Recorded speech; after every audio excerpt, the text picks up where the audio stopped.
আমি চাই ও কাটা কোটা খাক, কারণ ওর জন্ম হয়েছে কাটা খাওয়ার জন্য।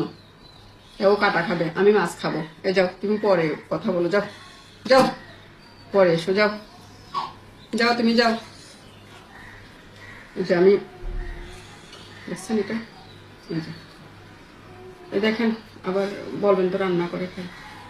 মিথ্যা কথা বলি না, আপনারা মিথ্যা কথা বলেন, আপনারা বকাবকি করেন। আপনারা আমাকে বকাবকি করেন, সেটা হচ্ছে আপনাদের প্রতিভা। আর আমি আপনাদের বকাবকি শুনি, সেটা আমার একটা প্রতিভা।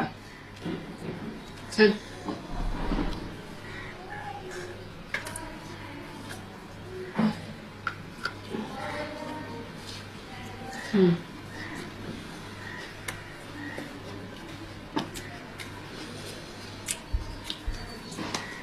হুম, টমেটোটা